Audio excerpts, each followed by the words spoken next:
Welcome back, everybody. I am once again Mason, and you are once again listening to Level Zero Literacy. We have got an awesome episode lined up for you today, one that I am personally so excited about. That is Disco Elysium. That said, the episode is going to contain discussion of topics that include, but are not limited to, sexual assault, murder, body horror, substance abuse, and child abuse. Please use your best judgment before proceeding. And also, we're going to thoroughly spoil every aspect of the game from front to back. So, be forewarned. Thank you once again for listening, and enjoy the episode.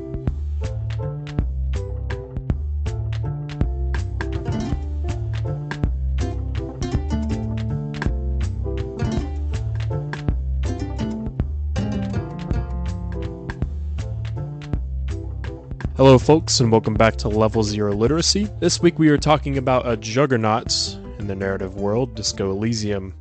Disco Elysium is an RPG, majority text-based adventure game that sits in some worlds of point-and-click and visual novel. It was directed and written by Robert Kurvitz and made by Zaum. A lot of people would say that DE is in the same vein as old games such as Planescape Torment. You play as Harriet Dubois, a cop with amnesia working for a fairly new police force investigating a murder in the town of Revachol. Throughout your investigation, you begin to learn more about the world, the tensions between different factions, and the many minutiae of details that flesh things out. As you are guided by the thoughts in your head and your partner, Kim Kitsuragi, you must piece together the details about yourself, about your case, and about the world around you. Big themes include dissecting and understanding political ideology and the ethical dilemmas that lie within them. How are you guys feeling? I'm feeling good. You feeling good? I'm feeling good. I love this game. It's such a great game. You might have noticed, dear listeners, that the audio quality has either significantly improved or reduced, and you might have heard the chime of a regulator time master clock. That would be because we're having our first in-person Level Zero Literacy. That's right, we've broken the barrier. We're true podcast guys now. I'm sitting here with a mic in my face. Hell yeah. Well, you were sitting with a mic in your face before, I hope, but just Well, yeah. now now it feels different. I mean, it was pretty far. Now you're in a recliner with a mic in your face. So that's got to feel like an upgrade. And also, I take a little bit of... You said that you start the game as a cop with amnesia?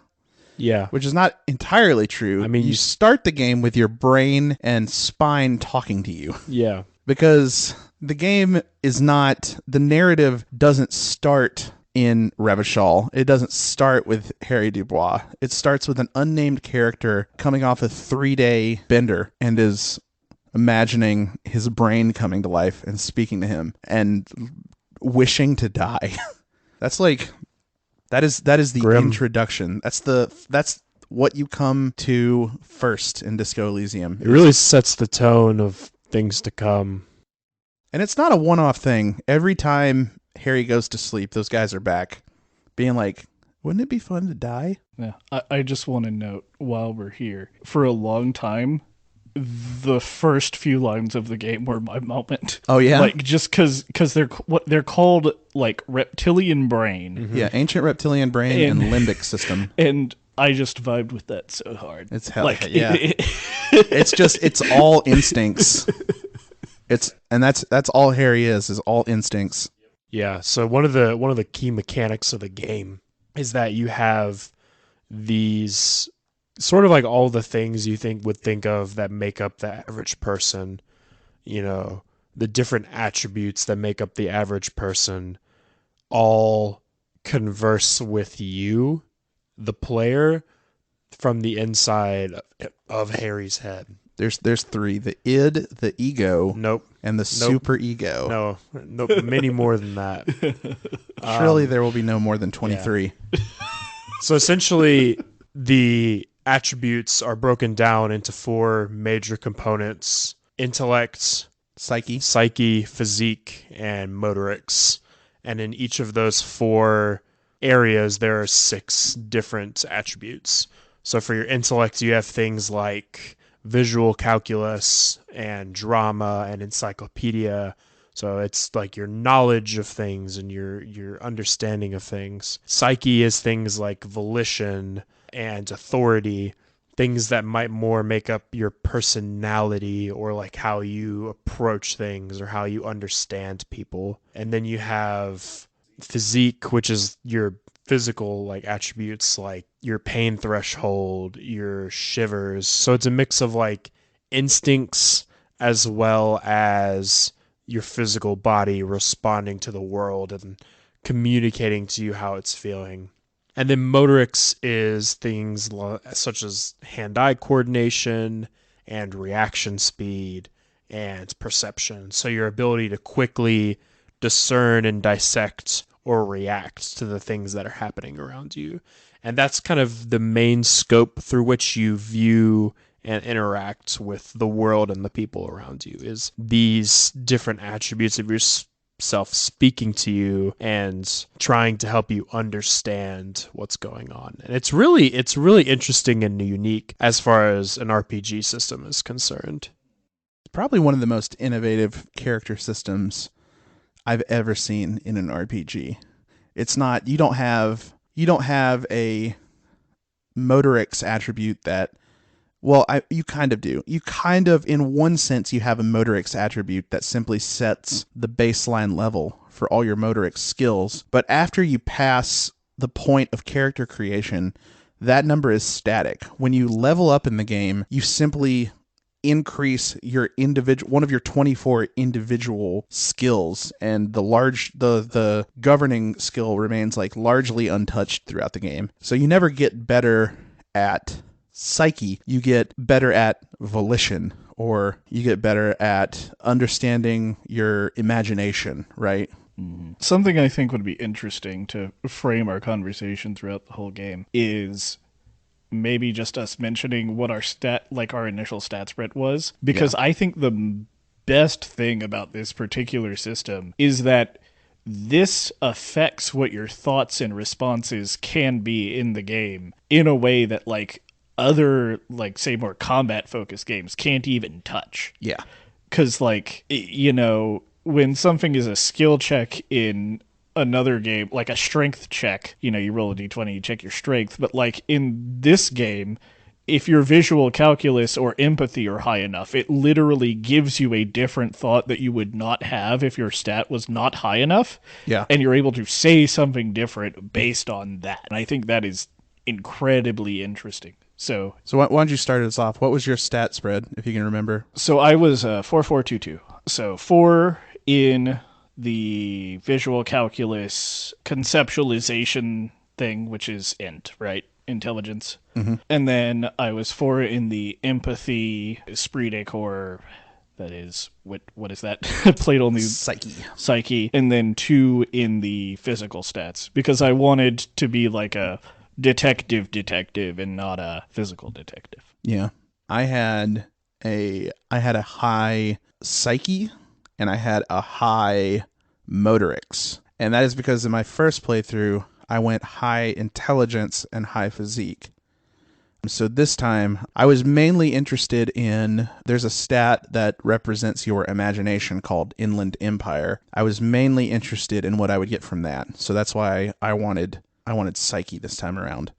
Yeah, my first playthrough, I was like pretty heavily psyche with a little bit in motorics. And then in my second playthrough, I was very high in physique and then a little bit in psyche. I'm kind of curious as to what y'all's favorite mental attribute is, because I have mine, but I feel like the way you kind of approach the game and the way you like to learn from the game is generally pretty attached to what your favorite mental attribute was.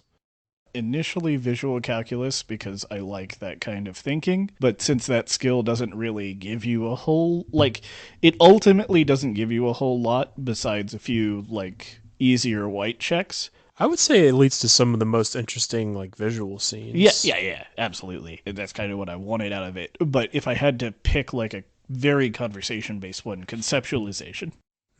Conceptualization's like a pretty fun one. Mine was definitely Inland Empire, and I'm so glad I went with that as my signature skill this run around. First playthrough, I did Persuade, which was useful, but overall way more boring. Yeah. and I loved it the first time around. But going Inland Empire and just like my necktie started talking to me, and I got to talk to a murder victim, and he said things that were having the insight of the entire game behind me already were like incredible to listen to what Harry imagines like the dead corpse saying. Truly insane. But like also, the more I play, the more I'm like, oh, I want to do a run with this skill now, because now it's, now that I played the game a second time, I got all these shivers checks that I didn't get the first time, and the shivers will just chime in and be like, oh, somewhere out in precinct 41, these two characters roll up. One is massaging his nose, thinking about his drunk partner in Revachol, which would be like nonsensical on a first playthrough. But like now it's like, now that I know, it's like, oh yeah, that's like the main character's like partner at his home precinct. And like these are things that they're actually doing because because they, it's insane. What's yours? What's your favorite? I mean, mine is Shivers. So Shivers is sort of your body's reaction to the world around you and recalling things that you already know and like your instincts sort of. So the whole game's fully voice acted, which is insane. Crazy. It is hours and hours of voice acting, and the voice acting throughout is so compelling. The voices are just genuinely perfect. And so in most of the game, all of your thoughts, all the things that talk to you from your mind have the same voice. What we kind of assume is like what Harry's voice is, or whatever you want, whatever your opinion is. Except for Shivers sometimes. There are moments where your Shivers like picks up on something more ethereal, and it's like this child just whispering to you. And those moments are always really magical to me because there's just something about the way of like opening your body to the world and like soaking in the world around you, and then just like the world reaching back out to you because you've been willing to expand yourself out to it. So just those moments are always come across to me as like incredibly powerful like bits of storytelling. I never had that happen to me even once, like a child talking to me. So now I have to do a Shivers playthrough now. That's awesome. Was your signature skill was Shivers? On my second, so my first playthrough, my signature was Inland Empire. Mine was Inland Empire on my second. So we've talked about that's like the gameplay. Well, it's just there's 3 parts to Harry, and that's one of them, right? Yeah. The other 2 are equipment and thoughts. So I feel like we have to go into that. Well, equipment's pretty simple. Oh, no, it's not. I would say it is. No, it's not like... I mean, it's simple in the sense that most of it is just little stat additions. They're tools, but like...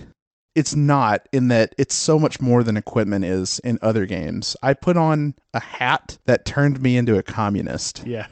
My necktie told me to build a Molotov cocktail out of it and throw it at a guy. Right? So it's not just... I was thinking more about just the wrenches and the flashlight. You're talking about like the clothing, the outfits. Yeah. The clothing just contributes to your stats or your thought cabinet. Well, mostly, yeah. But like also it opens up dialogue with people, and like it gives you thoughts and it gives you options you don't have otherwise, right? Yeah. Because like the necktie thing, that didn't happen in my first playthrough at all. And I feel like it's like a huge part of the game for most people. It's like your neck. Oh yeah, there's like you're this crazy guy. You're imagining your necktie talking to you. That didn't happen to me in my first game. And my second playthrough, it was like a whole character. And it's my clothes, Yeah. I fortunately or unfortunately didn't experience that because I told my necktie to shut up, and it just kind of didn't talk much throughout my playthrough. Yeah. Don't get me wrong, there are some things like electrochemistry I would really have liked to been able to shut up. I love electrochemistry, unironically. He's like top 5. I avoided it because I don't like heavy drug use. When I was playing through, I made sure to avoid those things. I do like that there is, electrochemistry is just impulse, is more like impulsive nature. Just telling you to do the things as a player, it's, like you're always like kind of tempted to do, but you never do it. And now there's someone like, hey, you should do it. You should, do drugs and smoke a cigarette and drink more beer. And like, I don't think you can lower electrochemistry to the point where it doesn't talk to you. He always gets in there a little bit. I think it reflects like Harry's like very degenerate, super addicted to a bunch of things like nature as a person. And I also find that fascinating. But we got to talk about thoughts. So the other big game mechanic, or the other big mechanic of Harry, is you have a thought cabinet, and in this thought cabinet you can basically adopt concepts and ideas that have been presented to you by other people usually. And this might be things like thinking about different political ideologies or different aspects of different political ideologies like fascism or communism, or they might be more things central to your person. Like there's one called Long Way Home that's just trying to recall where you live or where you used to live. And then there's like more erratic thoughts like homosexual underground, where you believe that there is a cabal of homosexual people within the city and you need to like uncover them so that you can join their ranks. That one's real. Real. So, I have that thought in real life. And so all the thoughts generally will do like any number of things. They might give you bonuses or detractions from specific traits or attributes. They might raise the level cap of different attributes, or they might do something very specific. So there's one thought cabinet that is about the armor set of the man who you're investigating the murder of. And it gives you like this very ominous sounding bonus if you research it, where you get like a +2 for motorics checks against people wearing fair weather armor, and you're like, that's interesting. I wonder why I'd need that. So those are sort of like your clothes and your equipment, and then your thought cabinet, and then your attributes are sort of like your three main elements that make up not really your character, but Harry. Yeah. The thoughts are the best part, dude. The thoughts are the best part. They're even better than the attributes. I almost cried when I finished Lonesome Long Way Home. Yeah. That was very depressing. It was. A lot of the thoughts you get from people kind of talking you through things, and it gives Harry something to think about. But sometimes, like, you just say things, and then your brain will chime in like, hey, man, are you like a capitalist? You talk a lot about needing money, wanting money all the time. Maybe you're a capitalist. Hey man, you a hobo cop? You talk about going through the trash and living in a dumpster. Maybe you're a hobo cop. You keep telling people that you're the law. Maybe you got something weird going on that tells them that you're the law. As a result of playing someone with amnesia, they do this really brilliant system of allowing the player to influence who this person is while they still have their own life and backstory. You kind of get to guide them in this new world that they found themselves in, while at the same time trying to help them understand who they are and where they came from. And so there's a really nice balance that's struck in making the player feel like they get to make a lot of decisions and choices for their character, like in a traditional RPG, while also not detracting from what they wrote for Harry as a character. And I think it also builds this incredible cycle where you're picking dialogue options you want and talking to people about concepts you want to explore, and then you get a thought, and then Harry thinks about it for a while, and then you complete the thought or whatever, and now that you have it internalized, you can express it to people. You have new dialogue options that you can choose. You can, it becomes like part of your identity because it's something that you've internalized. It's so fascinating to me how they've done it to where, like, everything, no matter which thought it is, it always builds up to a really satisfying conclusion where it's like at the end of it, you always get something out of it, or at least I did. And it always makes me want to spend all my skill points. When you level up in the game, you can either increase one of your attributes or unlock room for more thoughts. And both playthroughs, I have got all of the thought cabinet slots unlocked because it's so awesome. Yep, same. The only time I spent a lot of points on actual skills was the literal end of the game, when I didn't need to spend them on thoughts anymore. You got to the end, you had like 4 built up like I did. Yeah. So let's get into the actual story a little bit, the actual narrative. Is that what our podcast is about? I think we've son of a bitch. I think we've actually I think it was important that we kind of laid a groundwork of how the game functions, because how the game functions is very seamlessly interwoven into the story itself. We're also going to have all very different opinions on what the events were and what the outcomes were just based on our Harrys, right? Yeah. So the first thing that happens after your ancient reptilian brain and limbic system try to keep you from waking up is you find yourself in a trashed hostel room and almost completely naked. And so you put yourself together, you step out into the hallway, and you meet Classier for the first time. You don't know it's Classier, but This is where things get fun, okay? You ready? I disagree entirely. The first thing that happens when you find yourself naked in a trashed hostel room, you put yourself together, and then you walk into the bathroom and try to learn what you look like. and then go to find your shoe. Yeah, the shoe thing was a bigger deal to me.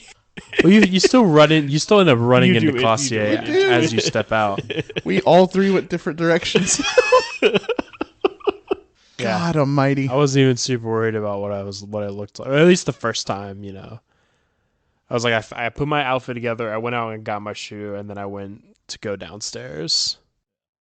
Both times I've always, because like, I guess it's because you're coming off a 3-day drunk bender before the events of the game. Your character portrait on screen is this like melting ghoulish abstract thing, and in order to remember what you look like, you have to go into the bathroom and look at yourself in the mirror.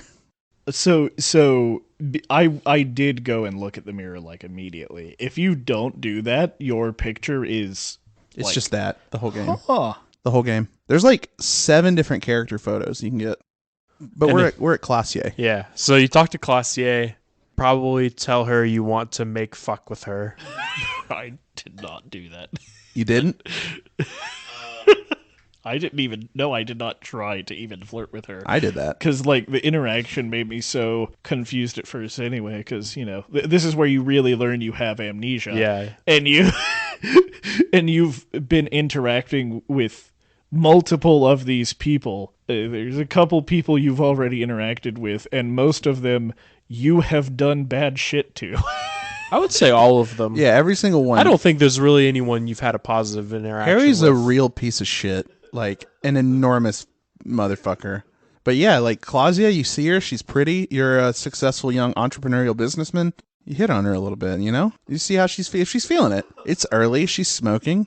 Then eventually you find your way downstairs, and you get to meet your partner for this investigation, Kim Kitsuragi, who is your favorite character.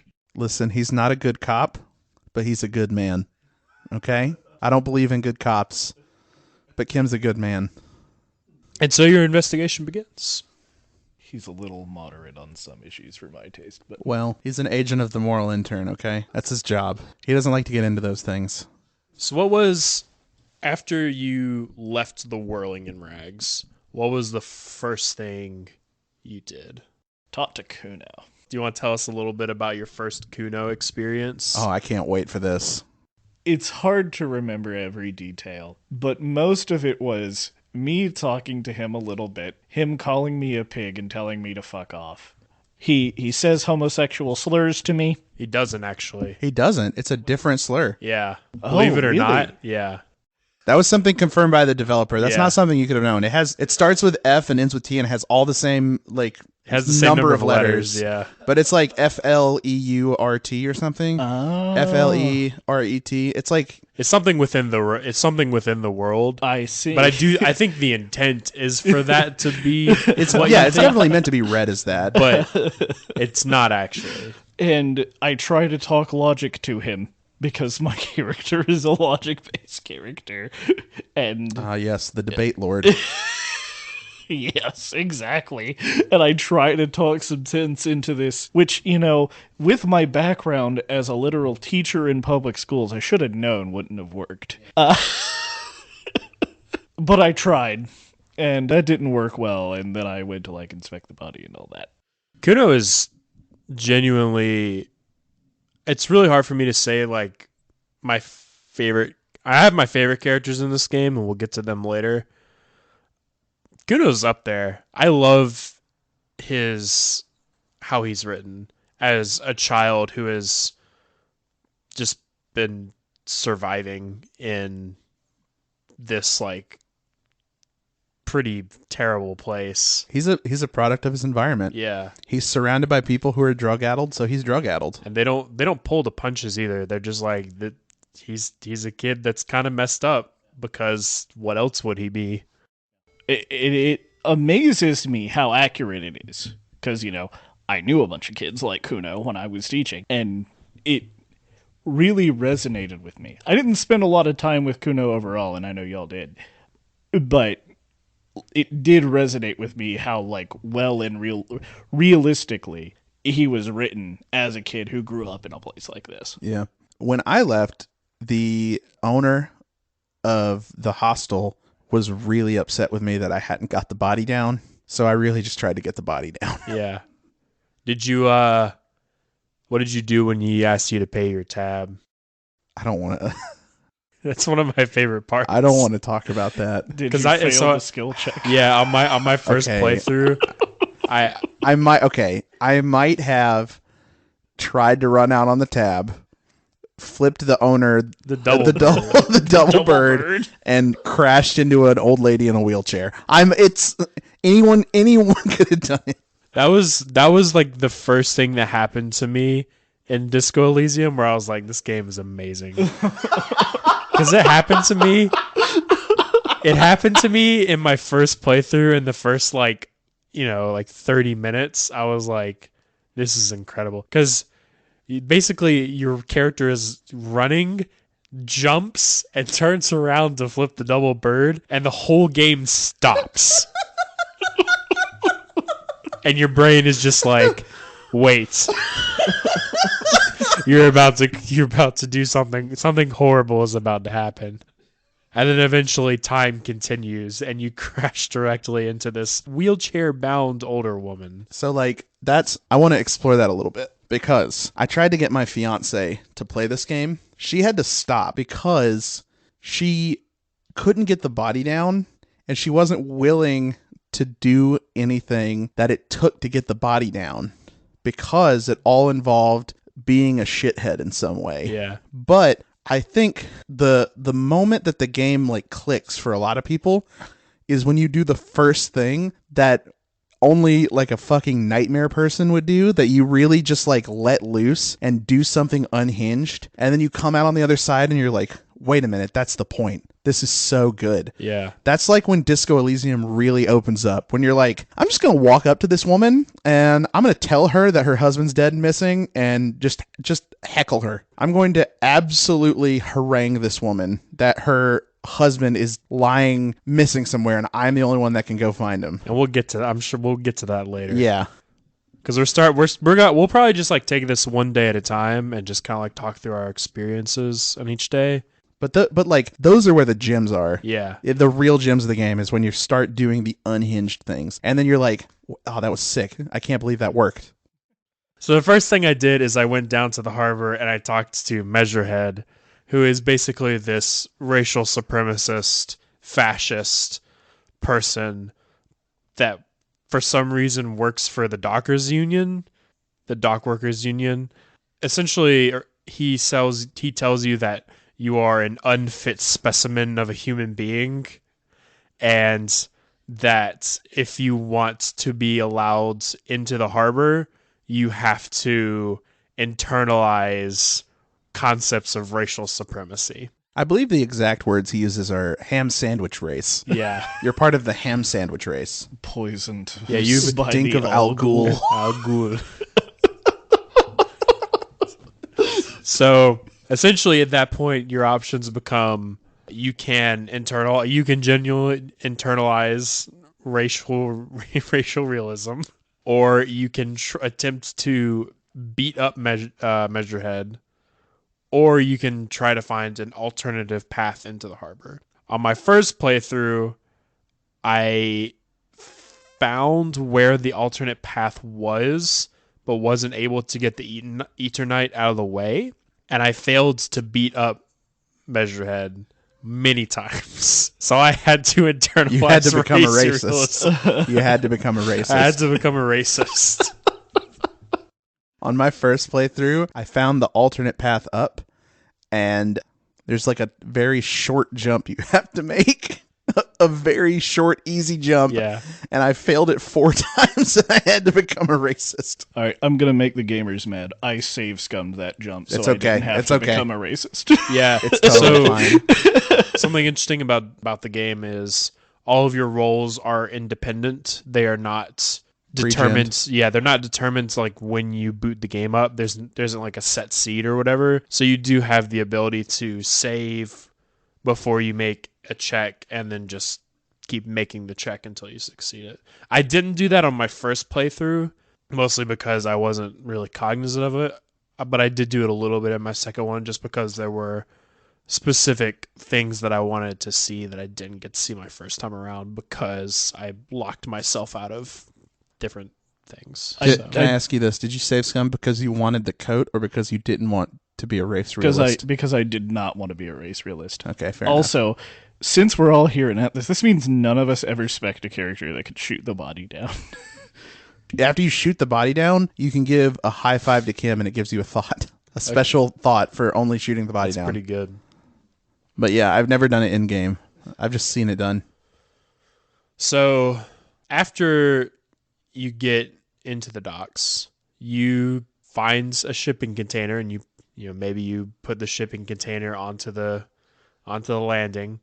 Can't get it open. Can't get it open. But eventually, you do come to the office of the leader of the dock workers union, Everart, who is this behemoth of a man who seems to have the eyes. He's the guy who has the eyes and ears all over town and knows everything about everything. Also hugely corrupt. Yeah. But Are we going to get into this right now? let's get into it. Are we going to get into this Let's right get now? into God. it. I was hoping we'd get a little later. I haven't even talked about talking to the body, but if you want to do this, we'll fucking do this. No, I think Everart did nothing wrong, okay? I'm of the opinion that Which nothing wrong are we I was going to say, are we about? talking about the assassination of the previous That's not proven. leader? That's not proven. Hold Yes, on. it is! No, He I never. confessed! That wasn't canon in my game. All right. Yeah, That's not something that happened to me. So even putting aside the assassination of the previous leader of the dock workers union, or whatever he did to her. Let me ask you this: was she an enemy of the people? No. Was she an enemy of the Debauders Union? Depends on who you ask. Everard is of the opinion that she was because she was like soft on negotiations. I thought she was going to lose anyway, though. Did she have to die? Well, Anyway. I didn't get any of that this. aside, one of the Everard essentially asks you to do favors for him as a member of the Revachol Citizens Militia, which is the police force you work for, to make it look like the police are cooperative with the union. Everard is essentially one of the main information guys in Revachol, and so talking to him gives you insight into why the union is striking, insight into Harry's personal life and what he has done in Revachol since he has been, like, before his case of amnesia, information about the political systems and what's going on in the world. And so, what's the first thing he has you do? sit in a chair. That is true. It's That a is very the first thing uncomfortable he chair. had Yeah, to do. nothing wrong with that. It's a very uncomfortable chair. Oh, I nothing. died in that chair. I had a heart attack in that thing, huh? Nothing wrong with making you sit in a chair. He just wants to meet you on equal terms. That's Yeah. all. Nothing wrong with that. Nothing wrong with that. So the first, like, big thing he has you do is he wants you to go open a door. Very simple task. Nothing That wrong with is that. I open just- lots of doors. As a show of force, what I would consider as a show of force that the Union has access to your house, which is a terrifying concept. Oh, hold on. The person that he's harassing is a fascist. You don't know that at Based. the time. Based. You don't know that. You though. can know that if you decide to wait till can. day 3. But you don't. Based. Well, at least I didn't when I... The second big thing that Everett has you do is he sends you to this fishing village, Let's call it what it is. Shantytown. whatever you want to call it, to get the adults there to agree to a youth center being built directly next to their homes. Urban development. Based. And the idea is that the construction noise will push those people out of their homes and force them to, like, go live in what are better housing, but Based. those people also don't want to leave. Incredibly based. Well, the grandmother doesn't. Mason, you are literally Matriarch. you are advocating for gentrification. he's right now. giving them free You better are. housing. They don't. You want understand it. this is not gentrification. They don't. It's want not it. gentrification. He's giving them better accommodations for free and a new urban youth center. Okay? I forged this. Incredibly. Here's You the thing for forged me. them? Yeah. You forged them and you're looking down on me for gentrification? Forgery? Yeah, so that he can't Those actually people didn't do even it. have a say. So here's the thing for me, right? Is realistically the only person in the fishing village that wants to stay there is the matriarch. What's her? The washerwoman. The washerwoman. She's really the only one that wants to stay here. She's old. Yep. Just wait for her to die, Yep. and then everyone else will probably leave willingly. Yep. But you can't just force people out of their homes, even if you are saying that you're going to promise someone out of a better life, right? He was not going to force them out of their homes. He literally is trying to force them out of their homes. He is trying That's to what make he's their doing. living conditions bad enough so that it convinces them to better their own situation. That's forcing. That's is- not forcing. Man, that really sounds like some pulling yourself up by some bootstraps. Oh my God! What do you mean? He's giving them for free better housing.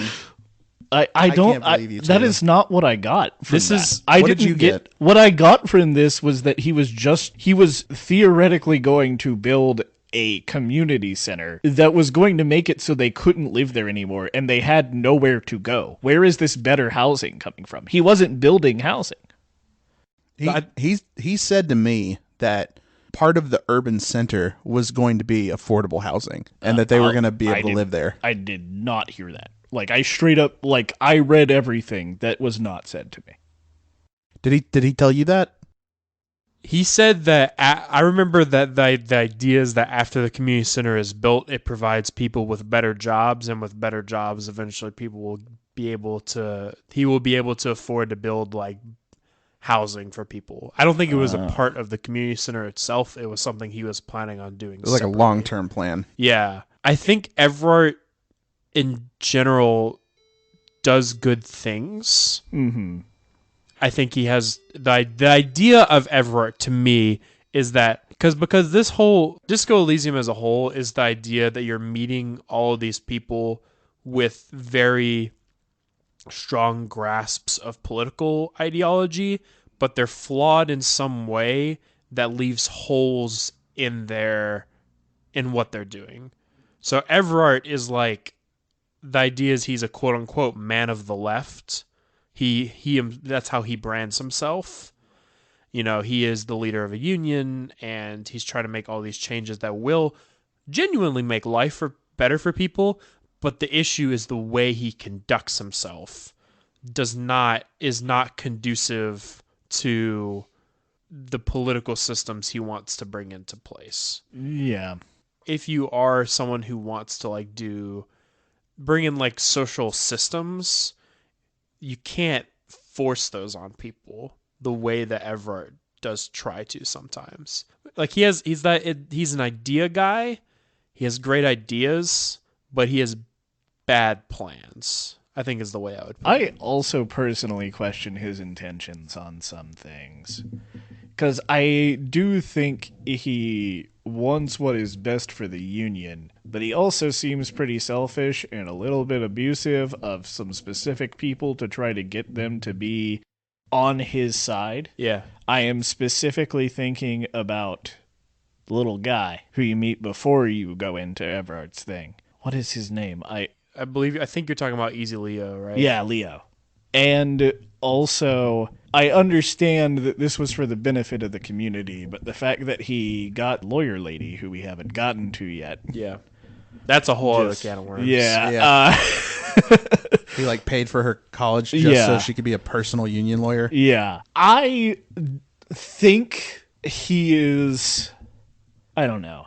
I also question... I don't know. So the question becomes, is it okay to do morally questionable things if you're trying to get to it a justifiable outcome? Do the means justify the ends? Yes, exactly.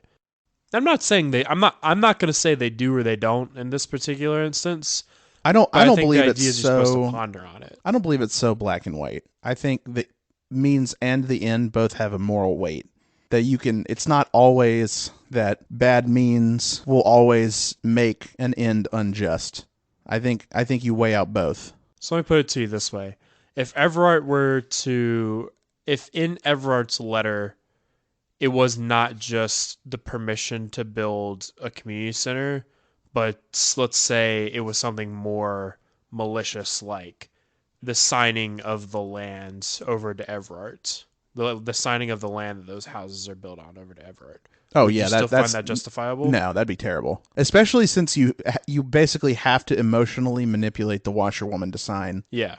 I see. The reason I forged a document is I couldn't do that. I didn't want to. Oh, okay, yeah, that makes sense. I did. I was like, think about your kids after you die, and she was like, ugh. In general, in Disco Elysium, there's so many different political ideologies reflected. I think Everard is sort of... I understand Everard's mindset the most because I think politically I do agree with a lot of his concepts, but then you find yourself in the moral... You have to really reckon with the morals of what he does. Yeah. And I love that. Absolutely. Can I talk a little bit about my first day? Yeah. So I talked with a dead body.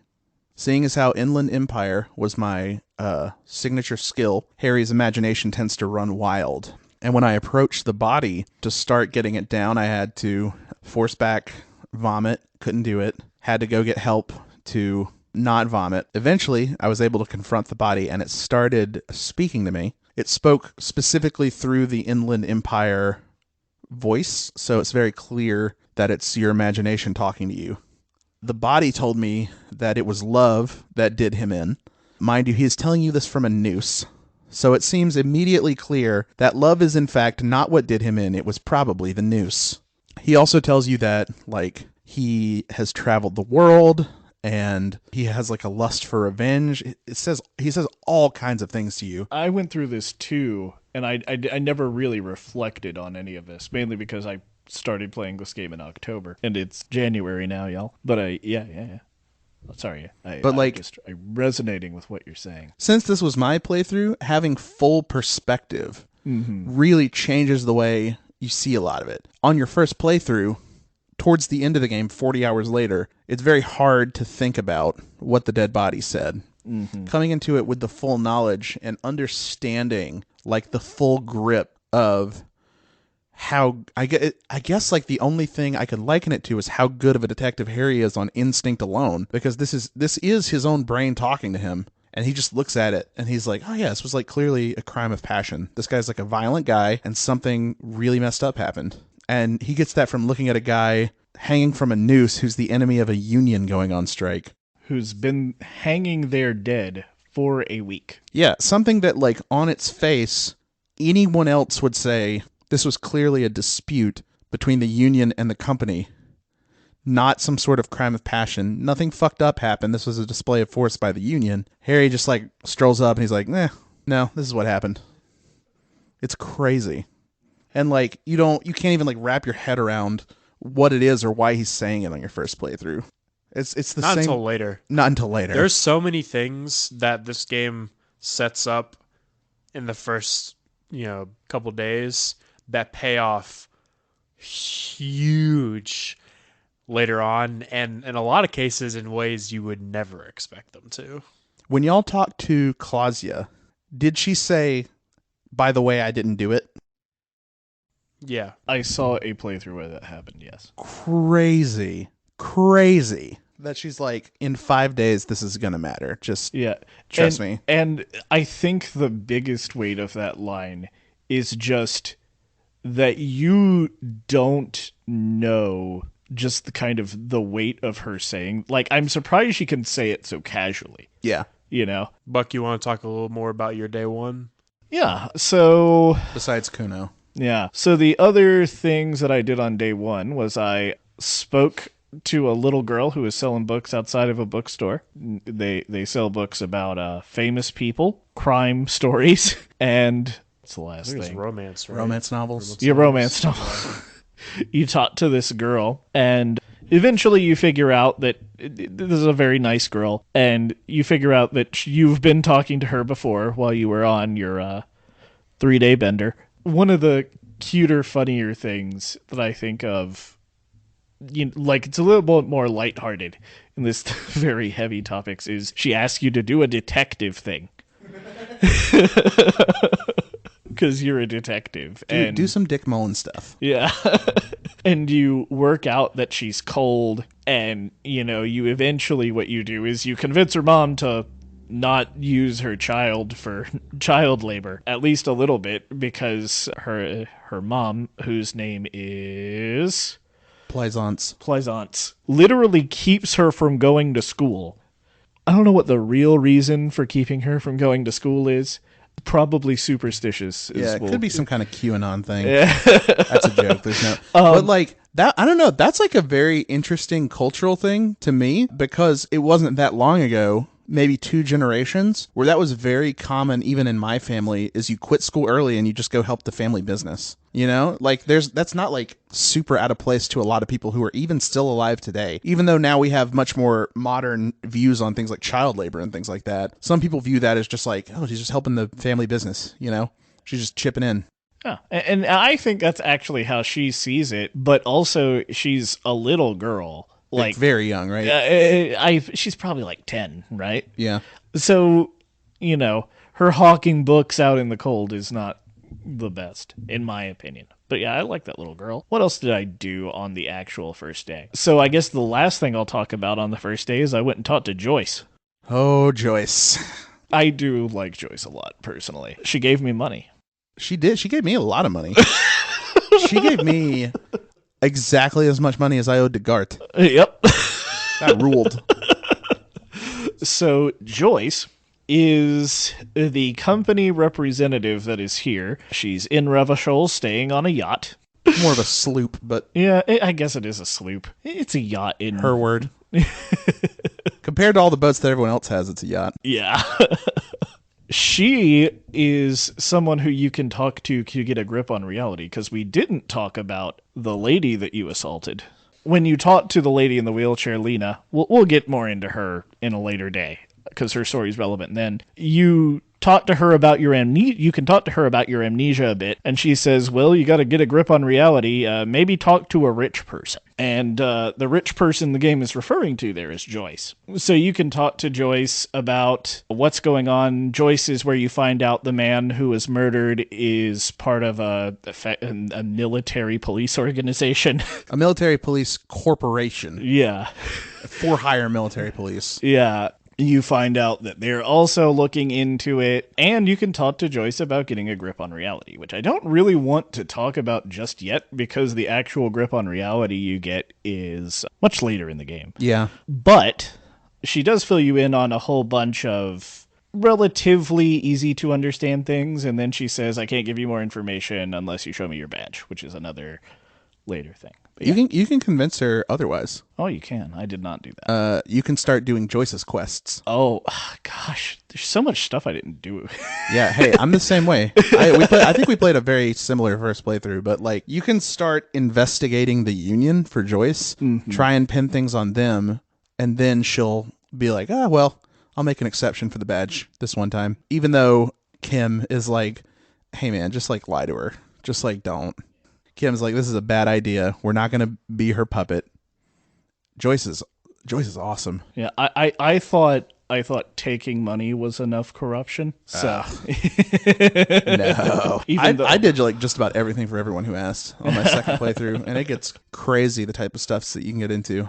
So before we get too deep into anything else, why don't we all go over our moments, and you can kind of explain the context as needed. This is a really long game. There's a lot in it, so we're not going to get to everything.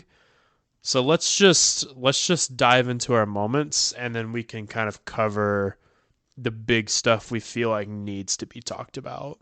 You know, start us off, Buck? Yeah, sure. My actual moment where I'll say, like, I really started jiving with Harry was trying to convince Plaisance to let me into her back room so that I could get to the freezer to freeze the body. And I just started saying exactly what she wanted to hear. I am a Ghostbuster. I'm going to take care of these spirits. Yeah. Yep. Because you gotta. Yeah.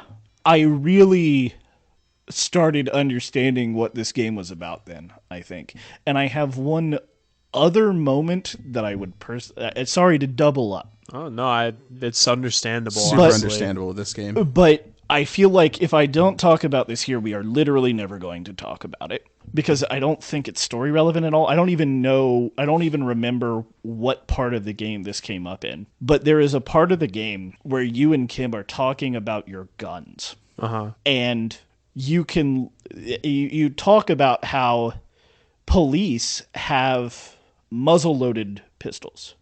You have to pack it in, do everything, aim, shoot. And you can say, I like it, makes you think about every shot. And you can go into learning and understanding that weapon control has been relatively successful. You know, cops don't have military weapons. Most people don't have military weapons, and violence as a use of force is actually taken relatively seriously if we're ignoring the revolution. I mean, that was an act of war. Yeah, that was a war. That was a war, so it's not really the same. But like in peacetime, yeah, the authority figures are held to a certain standard that I just wish maybe we had in the real world a little bit. Yeah. A little bit. In America, at least. Right? Yeah. D is like packed with small little details like that. It's like it's world building in a way that it feels very natural, which is super nice. All right, I'm going to go into mine. Throughout the game, you can get thoughts that it seems very obvious specifically relate to Harry's ex-wife. The game is very upfront about this. Your brain refers to the painful ex something. It's very obvious it's a wife. You can think about some of the thoughts you can gain are like her name, the smell of her breath, right? Things like that. You can think about her a lot like that. Eventually, you end up, for what seem like unrelated reasons, learning about the religion of the people of Revachol. They are Delorian. They revere Dolores Day, who is this high holy figure and said to be incredibly beautiful and terrifying, are the two main attributes. These, every time you learn about your ex-wife and every time you learn about religion, they seem to be intertwined to Harry personally. And all of that comes to a head at the end of the game. At the very, very, very end of the game, you can take a nap You're given the choice to take a nap during which Harry can dream and sees a vision of the day that he last saw his ex-wife leaving the continent, leaving him behind. She appears to him as a visage of Dolores Day, and it all comes like crashing down why these things were so personally intertwined to him, which is that he saw his ex-wife as the most beautiful and terrifying creature ever. He likened her to Dolores Day, and she left him, and he still loves her. And she delivers like some of the most like cruel and thoughtless remarks, but it's just Harry dreaming. It's probably not what was actually said, but it's clear how deeply and personally a breakup that happened 5 or 6 years ago has destroyed Harry mentally and probably will for the rest of his life. I've seen that scene. I've taken that naps both times, and both times it has made me cry. It is gut-wrenching. The second time, I knew exactly what was going to happen, and it still made me cry. It's so hard to watch. It makes me imagine a world where I break up with my fiance, where I have to deal with loss like that. And it's not like I've ever had a loss like that in my life, but it's communicated so beautifully and it's so touching that it so easily sort of passes on that feeling to you.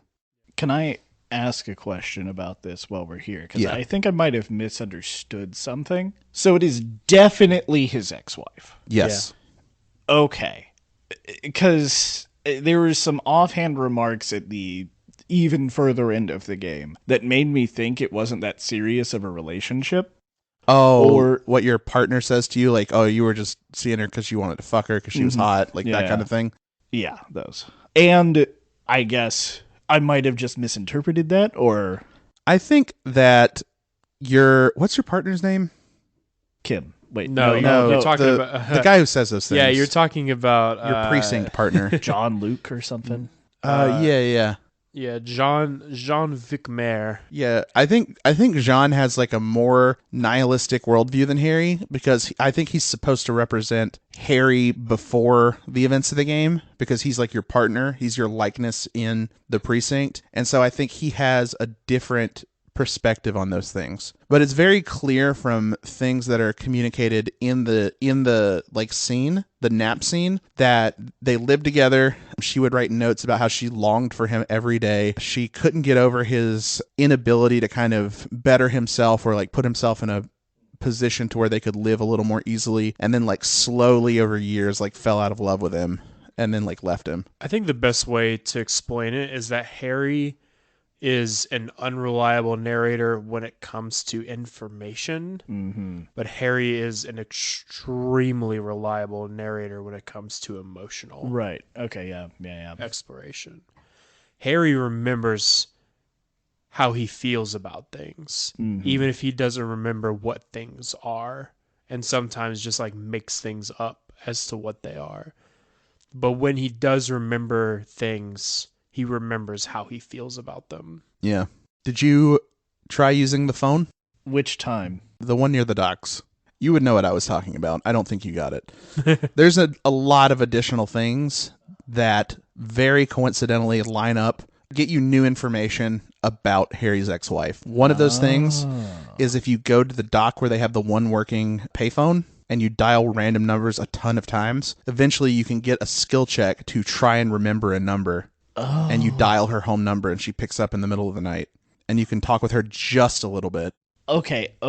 I actually I know the payphone you're talking about now. Yeah. I didn't use it because I'm like, I don't have any phone numbers to call. Yeah, exactly.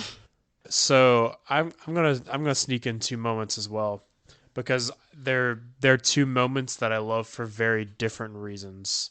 So the first moment I think is my simpler one, and it is when you wake up the morning after the tribunal, and the tribunal is the climax of the game. Well, one of the climaxes of the game. There's about 4. Yeah. Where essentially you have a big standoff with the warring factions of the Union and the band of mercenaries that were hired to like manage the Union. And you know, a number of people die depending on how you play out the scenario. But when you wake up, 3 days later after you've recovered from your injuries and you step outside, there is this big mural that's been painted onto the grounds by this character named Cindy the Skull, who you meet. And she's played as a sort of artist of like a rebellious artist. She goes around and she paints, the ideas of rebellion and, bringing back what was lost when the rebellion was squashed The those paint, years ago. the paint that she uses is viscous red oil Yeah. siphoned from Yeah. police vehicles. Yeah. So you step out and you see this big block of text, and it's in French. So unless you speak French, you don't know what it says. And on my first playthrough, I didn't get this option, but on my second playthrough, after you learn that it says, one day I will return to your side, which is apparent, which I've been told is from a real life poem about revolution or something along those lines. You are given the option, because you can smell the gasoline, to light the whole thing on fire. And I did, and you just sit there as it burns away the gasoline that is mixed with the paint. And it's this like tranquil moment of watching something burn after this very traumatic experience. It's so small, but so impactful, just because you've gone through what you think is like going to be one of the hardest experiences you'll have in the game as a character. And just to wake up to see these like words of, rebellion, to see these words that, things will, turn out. And then just to sit there watching it be ablaze there's something very visceral about a moment like that in a game. My other moment is something they did with world building. So, as part of your investigation, quote unquote, you try to get this group of hypnotic dance guys into this old church so that they can turn it into a club. And you fast forward, you have to like convince this engineer woman that, to let them come into the church, and to do so you have to help her with this investigation that she's doing. You end up doing a ton of stuff for these guys. This is a very long side It's a quest. very long quest. But at the end of it, she's trying to figure out what caused a data loss that caused a company that she was working for to just lose everything. Or essentially overnight, all of the work that this company had done just was gone. There was no and like the backup that they had also had all of its data gone. And so she's like sitting in this church trying to figure out what happened. And so what ends up happening is you play the scene where you capture the sound of what is going on above you. And it is just this horrific like rumbling. And at first it's like you as a player are trying to piece together like what it could possibly be.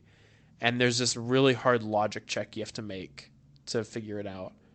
And you're like, actually, that's a 2mm hole in the world. That is, and she's like, what do you mean? That, and you're like, that is the beginning of the Pale. And the Pale is something that gets alluded to a lot in other places of the game. And it's hard to explain without going into like great detail. But the Pale, in essence, is the thing that is between existence and oblivion. The Pale exists as a gradient of sorts between the world that we exist in and nothingness.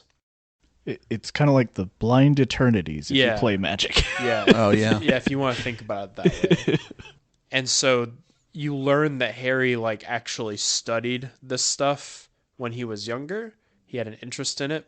And so this is the moment that you're living in literally a dying world. You were living in a world like the Pale is something that people have had to escape from on this world. It is something that people fear, and that the church you are in was built as a safety measure to try to trap that 2 millimeter hole in the world inside of this building to keep it from escaping. And there's something, and it's just so, because it doesn't have anything to do with literally anything of the central plot of the game of like solving this murder or whatever. Or any of the secondary or tertiary No, plots. You have to do so many side things together to Yeah. get to this point. It is strictly a world building moment, but it is so beautiful because of how horrifying it is. Like the reality of this is like, when you think about our reality, it's like, okay, well, this is like the equivalent of like they're experiencing the heat death of the universe just in real time.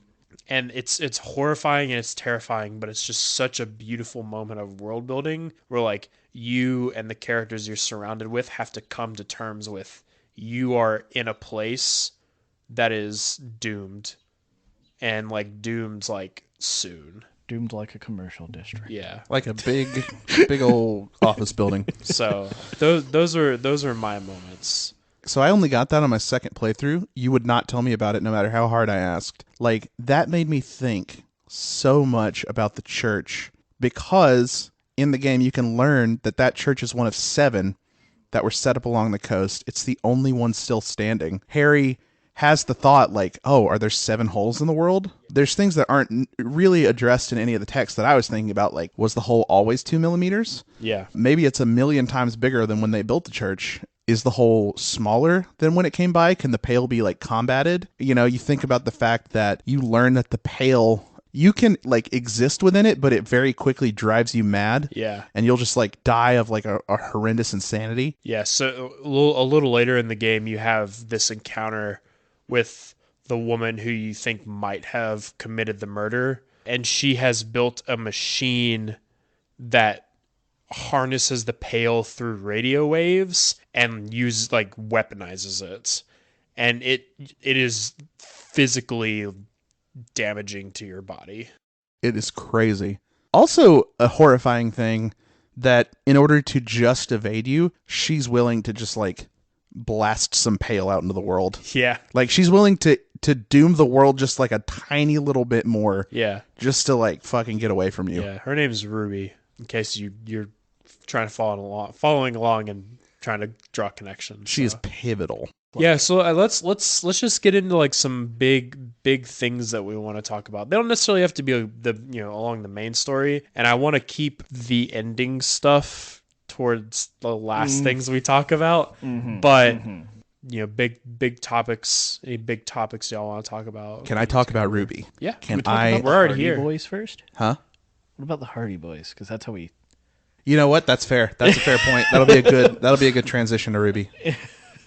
Tell us about the Hardy Boys. So the Hardy Boys are a group of union workers who you highly suspect to be involved in the murder of this man. They tell you. As Yeah, such. they tell you. They tell you they confess kill. Yeah. openly. Yeah. And so, you interact with these guys, and Hardy, I can't remember his first name, but Titus Hardy is the main guy who you are interacting with, and he's like the big, strong, buff guy of the group. And there are a bunch of other, different kinds of guys. But one of the, and so you interact with these dudes, and effectively they are the law in Revachol when you are not there. You talk to these guys for a bit, and it's a little bit too easy for them to just admit that they did it. Yeah. Right? Of course. Through investigating the body, one of the things that you can find out is that the man was not hanged.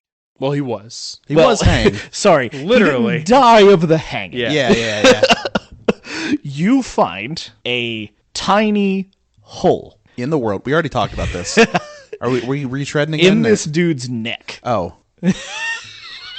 Yeah, in the back of The his back mouth. of his mouth. And you're like, wait, this dude didn't die from hanging. And you show them the bullet. And so effectively what the Hardy guys were really doing was trying to cover up what theoretically might have really happened, which they do send you on a bit of a goose chase between them and Klostja, because Klostja, turns out, really liked the guy who was murdered. Now, the first thing the Hardys tell you is that the guy sexually assaulted Klostja, and you go talk to Klostja, that's not the case. And you go back and forth between the Hardy Boys for a while. Basically, the Hardy Boys are like, well, this, and then Clausia's like, no, This. no. I don't feel as qualified to talk about all the different things with Klostja, but to talk about Ruby, if you have a high enough visual calculus, there is a thing that's really on your mind the whole time you're talking to the Hardy Boys, and that is, who is the missing Hardy? Because there's a specific...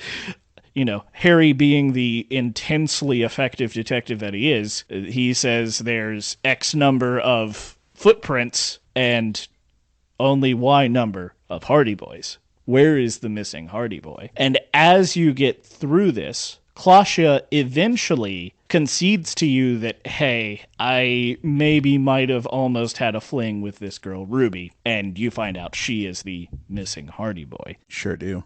I love the Hardy Boys. The Hardy Boys are great. They're cool, yeah. Titus is such an incredible character because he really, you can tell he really cares about this like group of guys that he's assembled. He, even though he is willing to throw all of them collectively as a group under the bus. It's just a legal tactic, right? Yeah. What he's doing is essentially following the lawyer's orders. Yeah. Just like, say this. If it comes out that's a lie, say this. If it comes out as a lie, say this. Yeah. Until you're backed in a corner. Yeah. But, at the end of the day, Titus is like, as I mentioned earlier, the idea is that the main characters in this game are like reflective of different political ideologies. But Titus is just like the common man.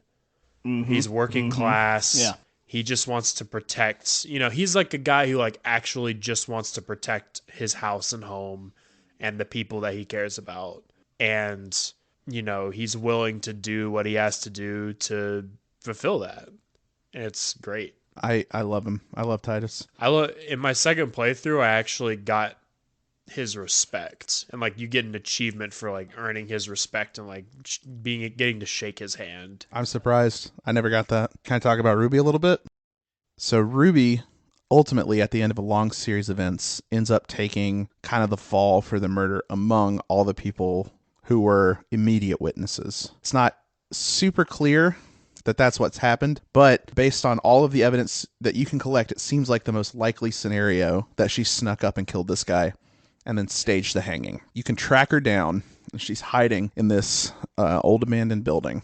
She shoots at you with her pale compressor thing to try and kill you so she can make a getaway, or at least talk to you for a while without you arresting her. The first time I played through the game, I was able to turn off the pale compressor, talk to Ruby about everything that I needed to talk to with regards to her relationship to Klostja, what happened the night of the murder, the hanging. Realizing that she's sort of at the end of her rope, Ruby will eventually point her gun to her head and say like, well, I had a good ride. And I was able to talk her down on my first playthrough. And it felt really good because I had one more lead to follow. It seemed very clear that she wasn't the responsible party, and Kim like commends you on like good detective work. My second playthrough, I did Joyce Messier's side quest. So I had some extra dialogue with Ruby about how I know that she's been running drugs, which I was able to use to get an easier check to turn off the pale compressor. The pale compressor went easier. However, it was harder to talk her down when she pointed her gun to herself. I wasn't able to do it. She will shoot herself if you can't think of anything. Yeah.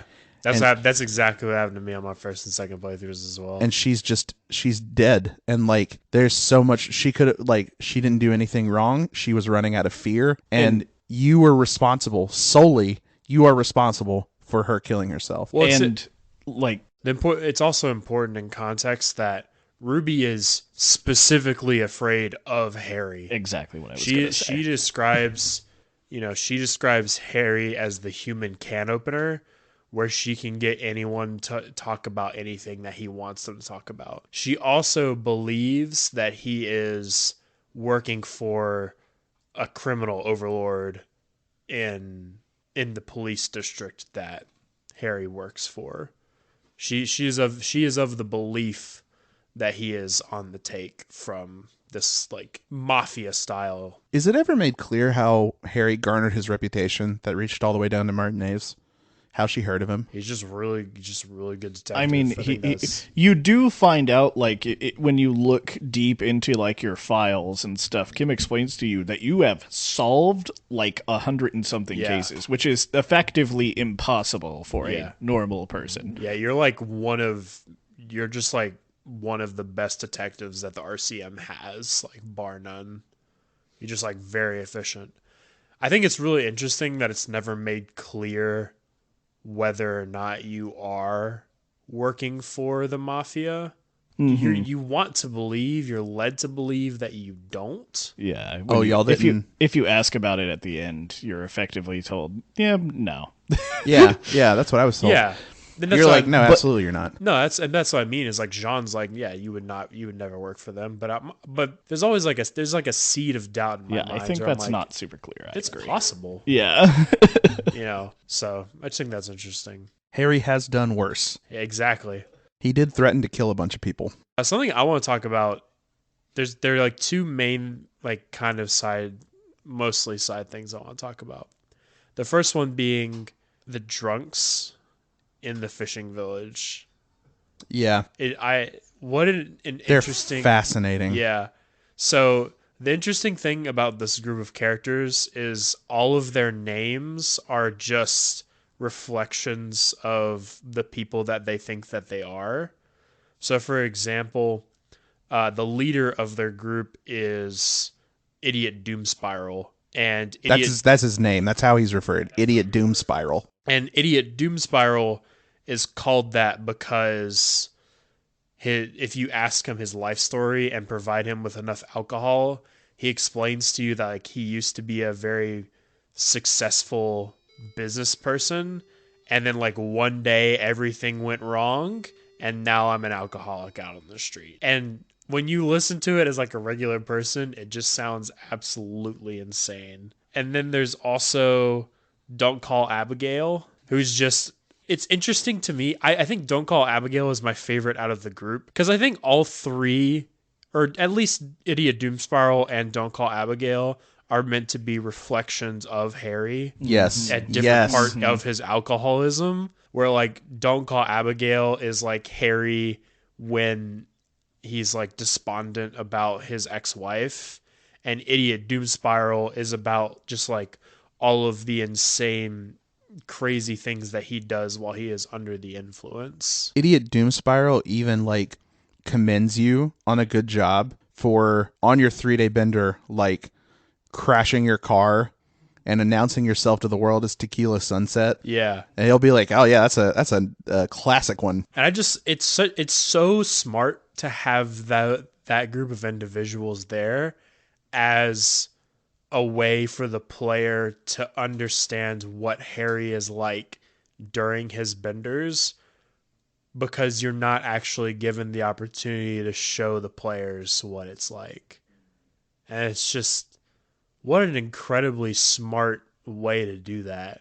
Because it's not as if those characters don't feel like real or grounded within the world. They don't feel like they're just meant to be, showing you some other aspect. It's like a conclusion you come to as you understand Harry more as a person.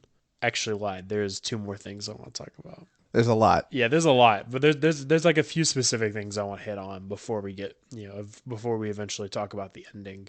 I love the scene with the pigs. Yes. So yeah.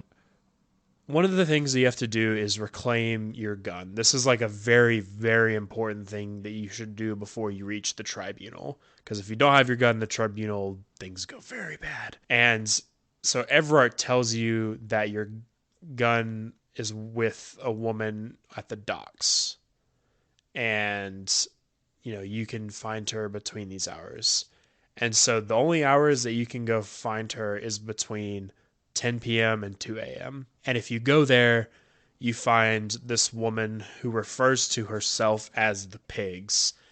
And it's never really made exactly clear what is wrong with her, but it's obviously she has some kind of neurological disorder where she has convinced herself that she is a police officer and has bought all of this police equipment from a pawn shop and strapped it to herself, and now she has a gun. So now you're like dealing with this situation where this is like a situation that happens a lot in real life, right? Where the police are in a situation with an armed individual who is, mentally disturbed.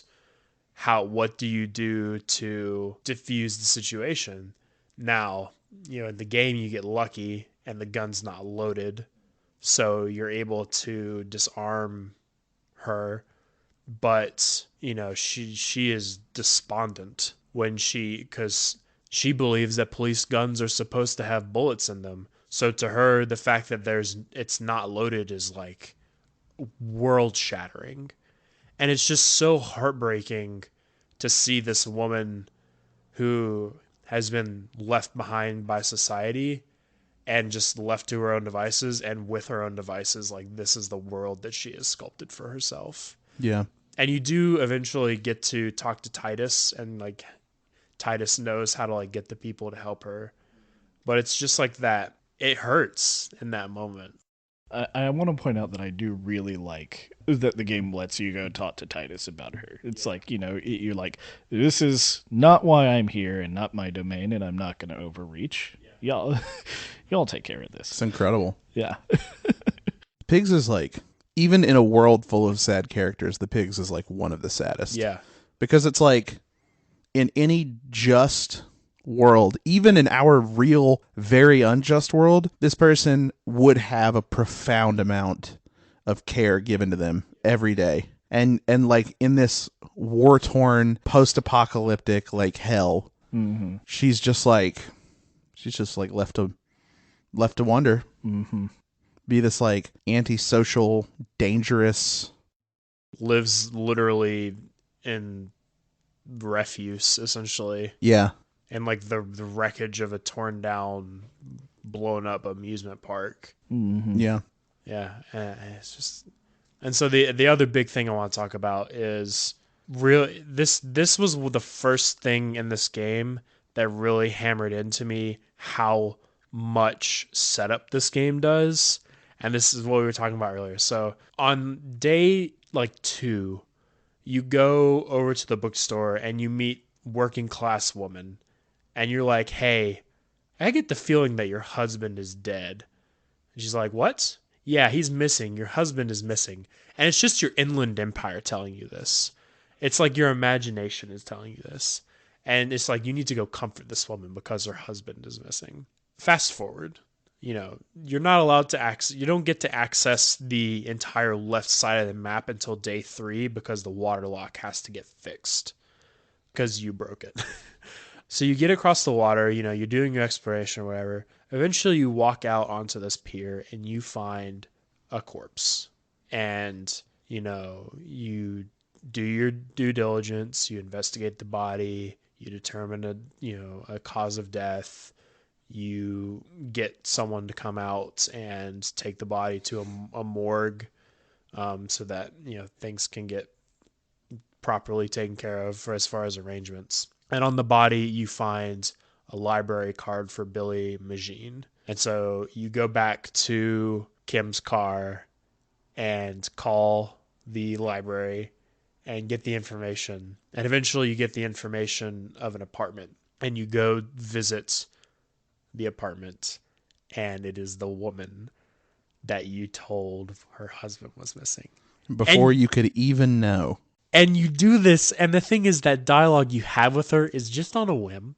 It's a bit. It's a bit. It's a bit. You think you're just kind of playing it as a joke, but you knock on that door to her apartment, and she responds, and the world, you just collapse. Like, me physically as a player is like, the reality of that situation is like, fuck. Yeah, it's like breathing down your neck. Yeah. You know, you can't escape it because you're the one responsible for this. Yeah. What made that scene really hurt for me is like when I first stumbled on the corpse, one of my skills was like, you know what this is, right?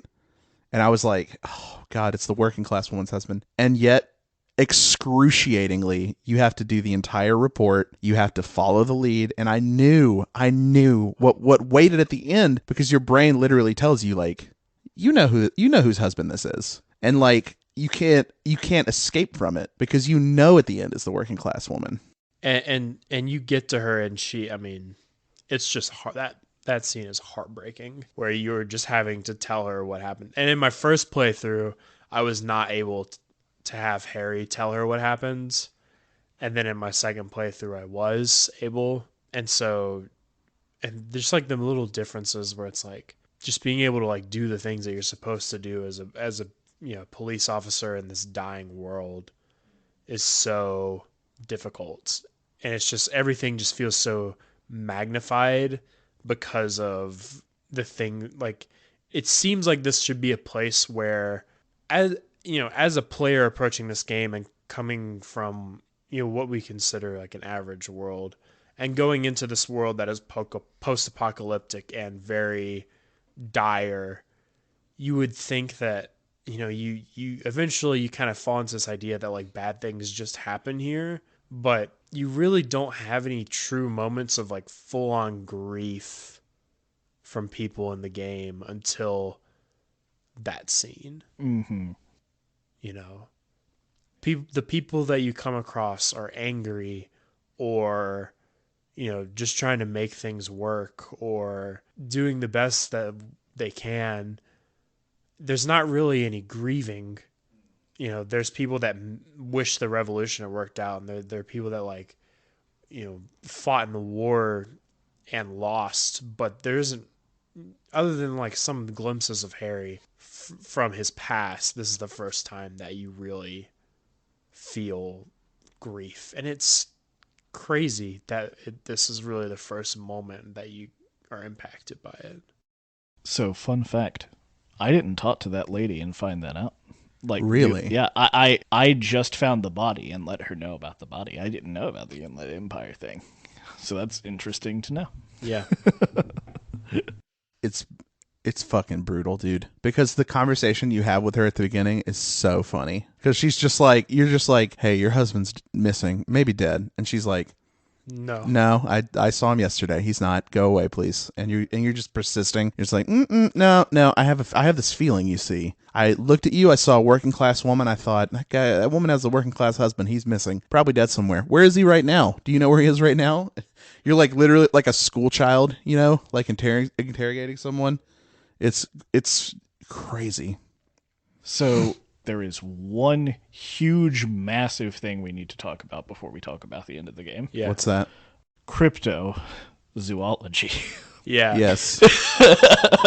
Yeah. So I honestly, I really wanted to talk about, that's why I wanted to talk about the foreshadowing bit, because as we talk about the cryptozoologists, talk about things that are played off for bits. My God. Well, After Buck is done talking, I want you to tell him about my first playthrough. Do you remember what I did? Yeah. Oh my God. Buck, why don't you explain the cryptozoologists? Okay, can I get the husband's name real quick? I think it's Morel, yeah. Morel, okay. So, Lena, the woman who you have the opportunity to knock out of her wheelchair at the beginning of the game, is labeled as the cryptozoologist's wife. You can talk to her about awesome cryptozoology. Kim is a little bit of a stickler and doesn't want you to ask. And for reference for those at home, cryptozoology is, if you know what a cryptid is, it's like the study of like Bigfoot, the Loch Ness Monster, Mothman, things of that nature. Colloquially, like the study of mythical creatures.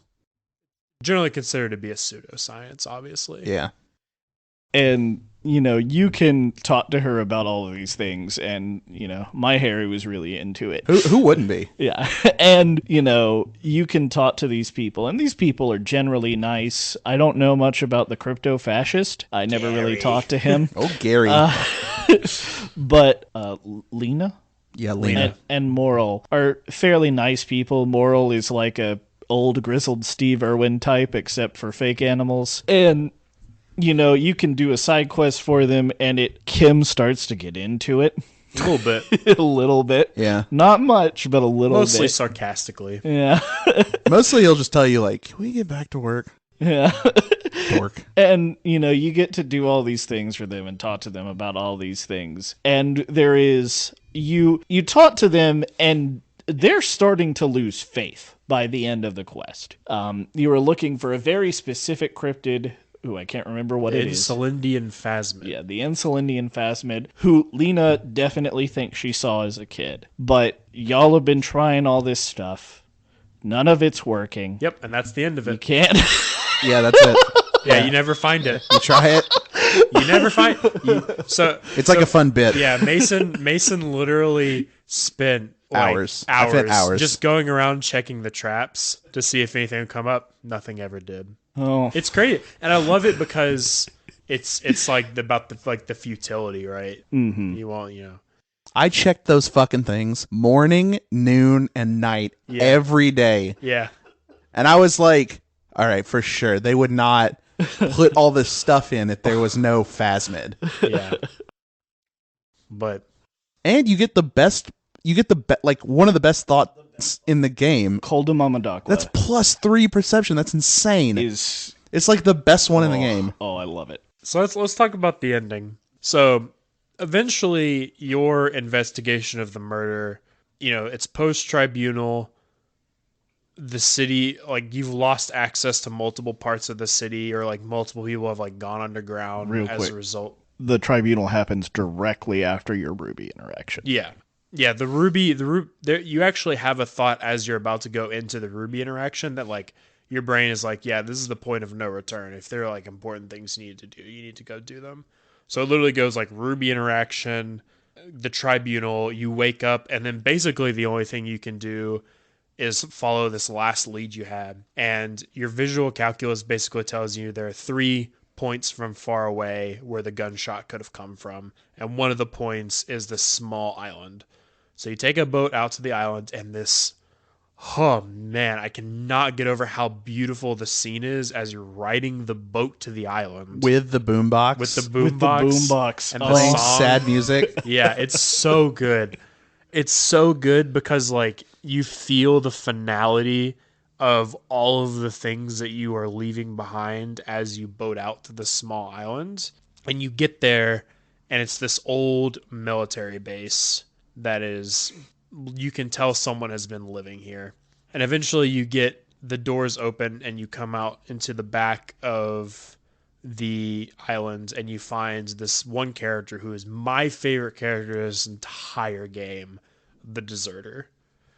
And the Deserter is this survivor of the revolution. He is called the Deserter because when things got hairy during the revolution, he left. He deserted his post and left, and and has deep regrets about the things that he did, but now considers himself an active member of the revolution.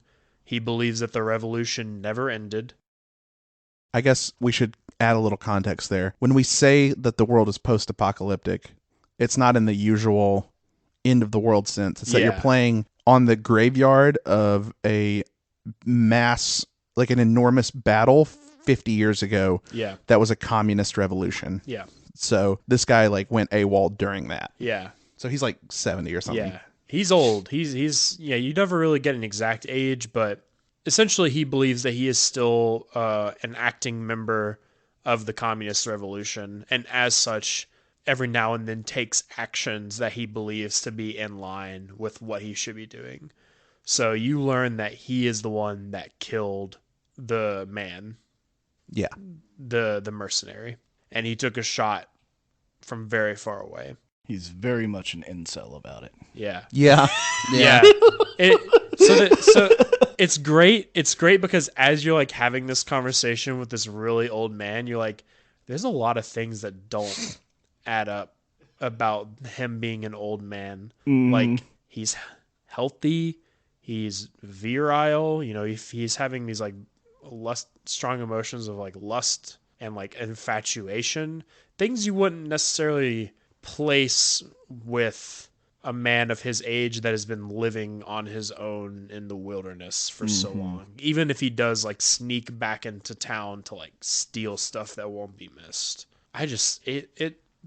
It's crazy to me because that whole scene lasts like 2 hours. You talk to this man for like hours on end. You talk to him about everything, And the entire events of the game. Yeah. His ideology. Yeah, and you hang on every word, and it's great because you would expect that in a game about a mystery of solving a murder, that the payoff of being actually it was this guy completely unrelated to all of the events that you've been investigating would be incredibly stupid, but it just makes perfect sense. And it also ties a bunch of side unrelated loose ends together. Yeah. Specifically, this man also is who assassinated the former Union leader. He's also the person that was walking around the top floor of the Whirling in Rags, the hostel you're in. I feel like I don't have anything really to add about the deserter. You know, he says my favorite line in the game. The about the mask of capitalism. No, it's because that's my favorite line. Men without ideals are just animals. Mm-hmm. That's I think the most poignant line in the game. I fucking love the deserter, man. You know, one of the benefits of the deserter conversation is you get a lot of experience during it. You sure do. You get 4 level ups. You do get 4 level ups. Just talking to him. And you know, with those 4 level ups, when you get to a specific white check in the conversation with you can try it 4 times. Well, you can. But what I did, because I was at the end of the game, I kind of wanted to be done. I just exited. Well, no, actually, you know what? You're right. You can try it 4 times. That is what I did. Yeah. Which check was this? It was like why he's still kicking around check? Oh, actually, maybe it's a red check. Do you know the check I'm talking about? I don't. Remind me. It's a perception check. That one. Yeah, okay. I do know what you're talking about. Is it red or white? It's red. So it is a red check. But I was able to go into my menu, put all 4 of those skill points into perception. Stacked with Koldamama Dakwa. Yeah. Now you have like a +9. The quote is, "The mask of humanity fall from capital. It has to take it off to kill everyone. Everything you love, all the hope and tenderness in the world. It has to take it off just for 1 second to do the deed." Yeah. And it's like, as someone who is like lives in a very capitalistic society, just like the very staunch reminder that capital has to do so little to take everything away from you is, God, that line just hits so hard. There's a lot of like the deserters dialogue that hits, but it makes me wonder how much of reflective of the author's or like the head writer's philosophy is mirrored in the deserter, you know? A lot of Disco Elysium is exploring the different like sliding scale of the leftism ideologies, where like the deserter is the very, very far left, maybe like top left authoritarian, type of leftism. And then Everart's kind of like a democratic socialist. Yeah. A little bit more like just, we're doing some leftism, but like we're still like doing it within the bounds of like capital and stuff. Doing it within the bounds of like the consent of the governed. Yeah. I don't think the deserter would really care much about that. And so I think that a lot of this game is supposed to be reflective because if I remember correctly, the creators of this game are communist, I want to say. I have no clue. I know they're of leftist ideology. I don't know exactly where they fall within the spectrum. I've done a little bit of research into it. The game is very much a reflection of their of a number of their ideologies. Yeah. But I think the point is that you have to question. It's not good enough to just be, I'm a communist, I'm a socialist. You have to question the things that are within that ideology. So do we want to talk about the result of that perception check? I do so badly. I checked traps for days. It was so funny because I played this game before Mason did, and so I knew what was at the ending, and so I watched Mason run around and check these traps and find nothing, and he was getting so frustrated. I was like, "Oh well, guess you'll never find the Phasmid." And I have to say, what happens after your conversation with the deserter is one of the few things I would actually describe as a religious experience in a video game. Yes. Yeah. Go ahead, Buck. So, pause from the conversation to put all of the skill points that you get from talking to the deserter into perception, and you pass the red perception check. You look up, and I thought this was a joke. I thought it was a bit. I thought it was fake. I thought it was a dream. I thought Harry died when he took the nap. Yeah. You see the Insulindian Phasmid. Yeah. It is a giant, stick-ish, praying mantis-ish insect. It's like a water skater. Yeah. It's like made of reeds as Yeah. well. And we attempted to take a picture of it and did not succeed.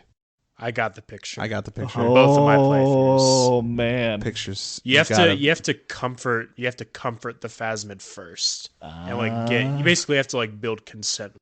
After you like exhaust all the dialogue options, it's like not even a check anymore. It'll just do it.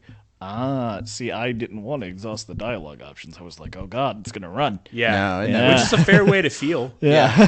It does seem that way towards the beginning of your conversation, but it'll warm up to you. It communicates to you telepathically. Oh. And then all it does is just it stands. I think the most beautiful thing about the meeting of the Phasmid is it stands just as in awe of you as you do of it. Oh Yeah. my god. As you talk to it about yourself, it'll say like, "No, you Are the most beautiful. you are the most beautiful thing. You are a miracle. All I can do is hide from predators and eat bugs. Like that's all my brain can do. And look what all this you can do." Yeah, at one time, one of my legs came off. One of my antenna fell off, and instead I accidentally grew a leg. Yeah. Oh, that's so cool. The most poignant part of that dialogue is when the Phasmid just talks about how much of a tour de force humanity is. Yeah. And like how afraid. So the Phasmid's literally like, yeah, Phasmids all over the world. All these like cryptozoology creatures have been conversing about how horrifying humanity is and how the Pale, which we talked about earlier, the Pale didn't exist before humans came around. Yeah. Yep. The humans brought it with it, which could be related to why the church is able to contain the whole, or like why the Pale is only at the edges of continents. I think my favorite bit of dialogue from the Phasmid is when it's like asking you not to blink because it doesn't know if when you blink it actually goes in and out of existence. Yeah.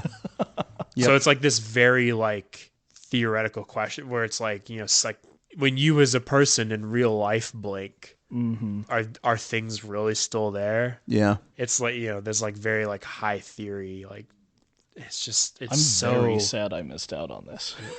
It is I mean genuinely like a religious experience of like this entire time everything about the cryptozoologist has been played off as a complete joke and nonsense, and then nope, actually here it is, here's the Phasmid, and it is. I think the best part is you make him take a picture of it after he's like, "Let's get out of here, dude." Yeah.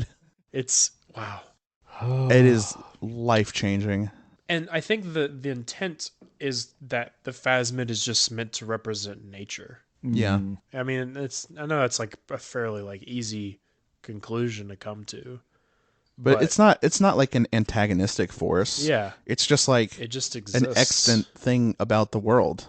It's just a thing that exists and would like to continue to exist. So I guess since I didn't get this conversation, is Kim's theory about the Phasmid affecting the deserter off? No. No, that's It's right. correct. Oh, okay. Yeah, the Phasmid emits like a toxin that It makes people not see it. It's Yeah, how it camouflages itself. yeah.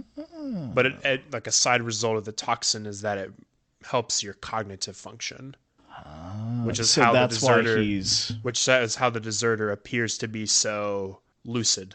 Mm-hmm. And when the Phasmid leaves, he becomes a wreck. Yeah. Oh, man. Yeah. If you still have a save file near the end of the game, I would really encourage you to go and Do that dialogue. really talk everything you can through with the Phasmid. I will. Yeah. Did So you good. still get to see the remnants of its nest after it left? I don't think so.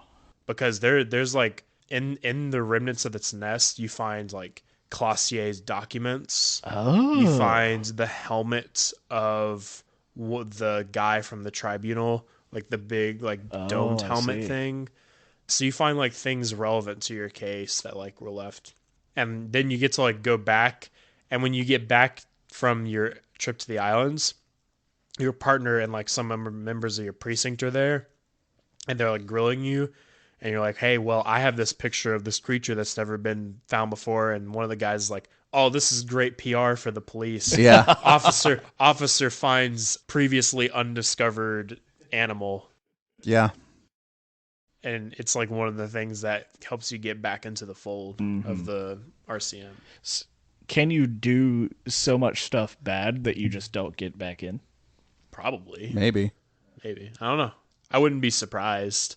I know that if you drink, Kim doesn't vouch for you as much. Yeah. But I didn't drink, so I just know that. One of my favorite things about my first playthrough is that, so I adopted the race realism, but then like I also adopted some concepts of communism. And so at the end, Kim was like, yes, he is a communist, but at the same time, he adopts some of the ideas of fascism, which seems completely at odds with himself and of an officer of the law. I love the ending. This is like, I mean, there's a reason why people talk about Disco Elysium being possibly one of the best games of all time. I think it is the best game ever made. It's like, especially from a narrative perspective. From a narrative perspective, I completely agree. Yeah. You know, at the very, very beginning, I talked about how it's kind of a visual novel, and you know, I consider it to mostly just be a visual novel, and so it's not like there's a lot of gameplay, but you know, it's what's there is just so incredible, and it's just so much to digest, and the ending just really ties everything together perfectly. Because the ending is both grounded in reality of letting you solve the case while also exposing you to the mysticism and the fanatical or the fantastic ideas of the world that you are living in. And I just want to mention, you know, we encourage people to play the game before they listen to this, and this is clearly full of spoilers. There are dozens of hours of things we did not talk about. We didn't even talk about so much. It like, even if you listen to this full podcast and you're like, oh, but I'm spoiled on the big, it doesn't matter. There's so You're many gonna get something out of it. Small things in this game. And like, we didn't even talk about how great Egghead's dialogue is. Yeah. Oh, Egghead. Yeah. So please play Disco Elysium. I cannot so you know, you have to play Disco Elysium. We're begging you. We're literally begging you. It goes on sale on Steam for $10, like all the time. Week. So, thank you all for listening. Next podcast, we will be talking about Dragon Age Origins. My first recommendation: don't actually play it. Yeah, maybe just watch a playthrough. Watch a long play. It's going to be so much easier for you. A few of us have started our playthroughs, and it has not aged great, I would say. Can I tell y'all a funny story? I wanted to wait for the podcast to tell this. Okay. So I have a friend who was a combat medic, and he served in Iraq, and for Christmas one year, they got an Xbox 360 and Dragon Age Origins with it, and apparently the game shipped with a bug that was day one patched, where there's a story mission about halfway through the game where you talk to this guy, and when you go into the room to talk to him, the door locks behind you, and the way it was shipped, the door doesn't unlock after you stop talking to him, so you're just stuck in the room forever. So they just had 30 save files on this base that were all in the exact same place, either talking to this dude or right before you talk to this dude, and no one could get past it. But yeah, so we'll be talking about Dragon Age Origins next time. And yeah, that's all for today. Thanks for tuning in, and we will see you all. Like, comment, share, subscribe.